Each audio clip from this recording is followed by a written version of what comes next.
할렐루야, 좋은 아침입니다. 오늘은 마가복음 12장 13절로부터 17절까지의 말씀을 통해서 다 밝혀 보이시는 예수님이라는 제목으로 함께 은혜의 말씀 나누기를 원합니다. 먼저 오늘 본문 말씀은 이렇게 시작합니다. 13절입니다. 그들이 예수의 말씀을 책 잡으려 하여. 평행 본문인 마태복음 22장 15절에는 이렇게 기록되어 있죠. 이에 바리새인들이 가서 어떻게 하면 예수를 말의 올무에 걸리게 할까 상의하고. 자, 이 이유는 예수님께서 말씀하신 바리새인들에 대한 언급 때문이죠. 예수님께서는 오늘 본문 말씀 마가복음 12장을 시작하시면서 악한 포도원의 농부 비유를 드십니다. 소출이 좋은 포도원을 차지하기 위해서 농부들은 주인이 보내는 종들을 죽입니다. 결국 포도원 주인인 자신을 대신하는 아들까지 보내지만 포도원을 차지하기 위해 혈안이 돼 있는 농부들은 그 아들까지 결국 살해하고 말죠. 이때 이 비유를 들은 바리새인들은 이 말씀이 자신들에게 하시는 말씀인 것을 분명하게 알아차립니다. 12절입니다. 그들이 예수의 이 비유를 자기들을 가리켜 말씀하심인 줄 알고 잡고자 하되. 자, 이제 이 바리새인들의 목적은 분명해졌습니다. 바로 예수님을 어떻게 해서든지 잡아야 했던 것이죠. 절대로 빠져나갈 수 없는 올무를 그래서 준비합니다. 이들은 그래서 아주 교활한 방법을 생각해냅니다. 13절입니다. 그들이 예수의 말씀을 책 잡으려 하여 바리새인과 헤롯 땅 중에서 사람을 보내매 가이사에게 세금을 바치는 것이 옳으니까 옳지 아니하니까. 바로 오늘 예수님을 올무에 빠뜨리려고 작정한 바리새인들은 당시 아주 민감한 세금에 대한 내용을 가지고 예수님을 시험하려 합니다. 당시 로마는 강력한 군사력으로 정복한 패권을 제국을 이루는 데 사용하죠. 그리고 그 정복한 땅에 제국의 민족들의 피와 땀으로 제국을 유지하고 확장하는 정책을 폈습니다. 이때 유대인 역시 성인들은 로마의 납세의 의무를 다해야 하는 머리당 내는 세금인 인두세를 내야만 했죠. 그런데 바리새인들은 이것을 거부합니다. 이 문제는 종교적인 문제로 접근하면서 납세하는 것은 이방의 왕을 숭배하는 것이다 라고 이스라엘 사람들을 가르치고 간주했죠. 이들은 로마 황제에게 세금을 내는 것이 하나님을 배신하는 행위다라고 가르칩니다. 그러나 당시는 이와 전혀 반대인 입장의 사람들도 있었습니다. 그들은 바로 헤롯 당원들이었죠. 그 이름대로 로마 황제에 의해서 분봉왕으로 임명된 헤롯 왕을 추종하는 세력들이었습니다. 이들은 세속 왕인 헤롯과 로마 황제도 역시 하나님이 세웠다라고 그들을 인정해야 한다고 주장했습니다. 그 이유는 바로 어떻게 해서든지 자신들의 정치적 기반이고 생명줄인 로마에 잘 보이기 위함이었고, 이를 위해 구체적인 방법론은 바로 세금을 납부하는 것이었죠. 그러니 사실 평소에는 서로를 원수로 여길 만큼 상종도 하지 않는 사람들이었습니다. 그런데 이런 상황 속에 악한 두 그룹이 하나로 단결합니다. 그 이유는 딱 하나, 예수님을 잡기 위해서였죠. 로마의 가이사에게 세금을 내라 하면 그 자체로 로마에 충성을 다하라 하는 의도로 유대인들에게 인식되기에 종교범은 물론 민족의 반역자로 몰아세울 수 있는 정치적인 밑그림이 완성이 됩니다. 반대로 예수님께서 가이사에게 세금을 내지 말라 한다면 헤롯 땅 역시 예수님을 로마 정부에 대한 반란 죄목으로 고발할 수가 있죠. 안 그래도 지금 여러 식민지에서 로마에 세금을 내지 않으려고 하는 저항 운동들이 여기저기 일어나는 국면에 당시 로마 제국이 최고로 민감하게 반응하는 것이 바로 이 세금 문제로 인한 정치적 이슈였기 때문입니다. 헤롯 당은 이 기회를 통해서 예수님을 정치범으로 만들 수 있는 절호의 찬스라고 생각했던 것이죠. 즉 바리새인이나 헤롯 당이나 겉으로는 예수님께 지혜로운 하나님의 뜻이 어떤 것입니까? 묻는 것처럼 보이지만 목적은 전혀 다른 목적을 취하고 있었던 것이죠. 이때 예수님께서는 이미 이들의 목적을 분명하게 알고 계십니다. 15절입니다. 예수께서 그 외식함을 아시고. 예수님께서는 이미 그들이 파놓은 함정, 그들의 종교적이고 정치적 올무의 프레임에 빠져들지 않으십니다. 예수님은 이미 조잡하고 악한 세력의 목적을 영적인 해안으로 꿰뚫어 보고 계셨기 때문이죠. 바로 오늘 이 시대를 살아가는 우리 신앙인들에게 필요한 것이 이와 같은 예수님의 영적인 해안입니다.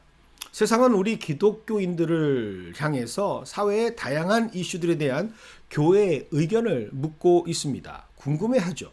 하지만 그 중에는 오늘 본문에 기록되어 있는 바리새인과 헤롯 당처럼 진정한 진리를 탐구하고 따르기 위한 진정성이 아닌 전혀 다른 목적을 위해서 교회를 올무에 빠뜨리려고 하는 목적, 성도들을 혼란의 중심에 세우려고 하는 목적으로 진리를 강구하는 것처럼 위장하면서 옳고 그름의 문제를 질문하는 경우가 있습니다.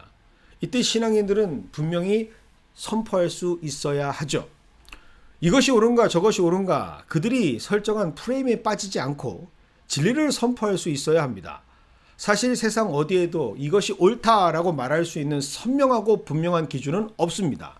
시대에 따라 판단의 근거가 달라지고 정서와 입장에 따라 진리라고 생각했던 것이, 믿었던 것이 하루 만에 손바닥 뒤집혀지는 것처럼 바뀌는 것이 우리의 현실이기 때문이죠. 오직 진리는 하나님과 그 말씀에만 있기에 신앙인은 오늘 예수님처럼 영적인 분별력으로 하나님만을 온전한 기준으로, 말씀만을 온전한 기준으로 뿌리박고 흔들리지 말아야 합니다. 그래서 오늘 본문에서는 예수님께서 보여주시는 참된 영적 반응을 발견하는 것이 중요합니다. 15절의 하반절입니다. 어찌하여 나를 시험하느냐? 데나리온 하나를 가져다가 내게 보이라 하시니. 사실 오늘 본문에서 많은 사람들과 심지어 많은 저명한 설교자들까지 예수님의 마지막 말씀이신 17절 가이사의 것은 가이사에게 하나님의 것은 하나님에게 바치라라는 말씀에 집중합니다. 하지만 오늘 우리가 함께 조명했던 것처럼 더 중요한 것은 예수님께서 이 상황에서 보여주시는 영적인 반응이죠. 그렇다면 왜 예수님께서는 그들에게 데나리온 하나를 가지고 오라고 하셨는가? 그 의도에 집중할 필요가 있습니다. 그 이유는 오히려 예수님께서 이 위기를 기회로 역전시키시기 위하셔서 그들의 위선적인 모습을 스스로 볼 수 있게 만드시기 원하시고 있기 때문입니다. 이 논쟁이 벌어지고 있는 것은 다름 아닌 성전입니다. 당시 유대인들은 이 성전 안에서 절대로 이 동전 데나리온을 사용하지 못하게 했을 뿐만 아니라 소지조차 못하게 금지했습니다. 그 이유는 이 데나리온에는 다름 아닌 당시 황제 티베리우스의 모습이 새겨져 있었기 때문이죠. 이 데나리온을 성전에 가지고 있다는 자체가 그래서 바로 성전 안에서 다른 신을 인정하는 것이었고, 우상 숭배가 된다라고 가르쳤던 장본인이 바로 이 바리새인들이었고 서기관들이었고 제사장들이었습니다. 그러니 예수님께서는 당연히 그 동전을 가지고 있지 않으셨고 그 누구도 가지고 있으면 안 된다라는 것을 알려주시고 있는 것이죠. 그런데 이들은 그 동전을 성전에서 예수님께 건넵니다. 이미 자신들 스스로 만들어 놓은 율법을 스스로 범하고 있었던 것이죠. 예수님은 그래서 그들의 위선을 이렇게 드러내십니다. 이미 성전 안에서 우상 숭배를 하고 있으면서 이미 성전 안에서 하나님의 아들을 올무에 빠뜨려 죽이려고 주도 면밀하게 계획하고 있으면서 자신의 진실은 가린 채 예수님께 찾아와 14절에서 이렇게 고백합니다.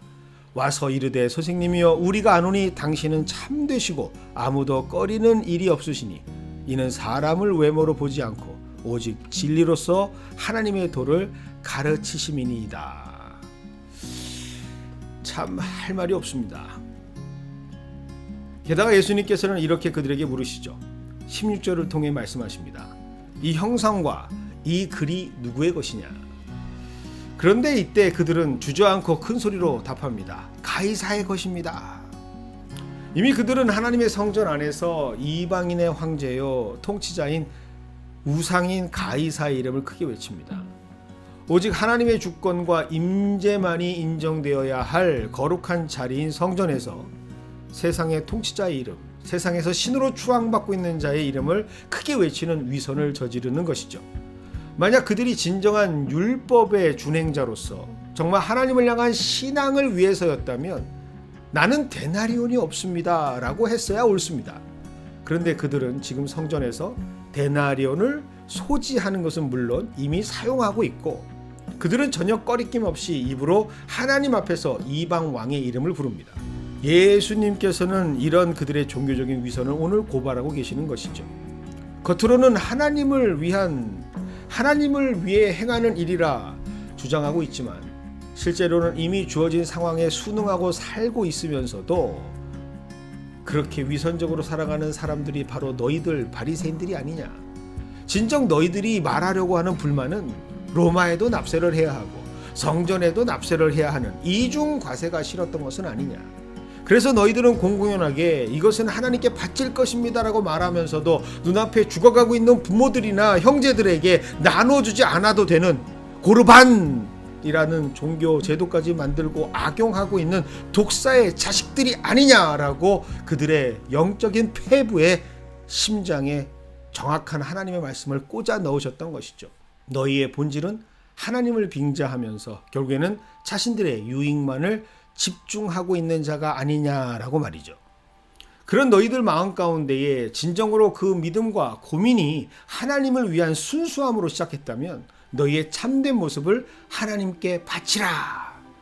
그렇다면 정작 너희가 진정으로 외치는 하나님을 위한 삶을 살고 있을 것이고 지금 너희들 앞에 말씀하고 있는 하나님의 아들이신 예수를 보고 올무에 빠뜨리려고도 하지 않을 것이며 예수님의 입술에서 나오는 생명의 말씀을 듣고 자신의 손을 들어 그냥 그물을 던져버리고 예수님만을 따랐던 어부 제자들처럼 당시 최고의 유망 직종인 세무서의 자리에서도 박차고 예수님만을 따랐던 제자 마태처럼 하나님의 나라와 그의 의를 위해서 너의 삶을 내던지고 나 예수를 따라야 하는 것이 아니냐. 아주 영적인 직격탄으로 그들의 위선을 고발하고 계십니다.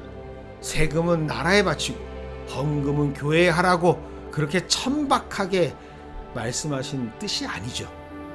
그리고 오늘 말씀 그 자리를 우리에게 초청하고 계십니다. 오늘 말씀에 기록되어 있는 바리새인과 헤롯 땅의 자리에 우리의 솔직한 모습이 대입되기를 소망하시면서 말입니다.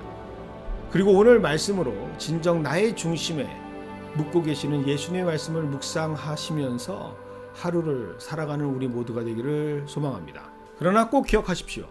예수님 앞에서는 그 어떤 영적인 위선도 가려질 수 없음을 기억하면서 말입니다.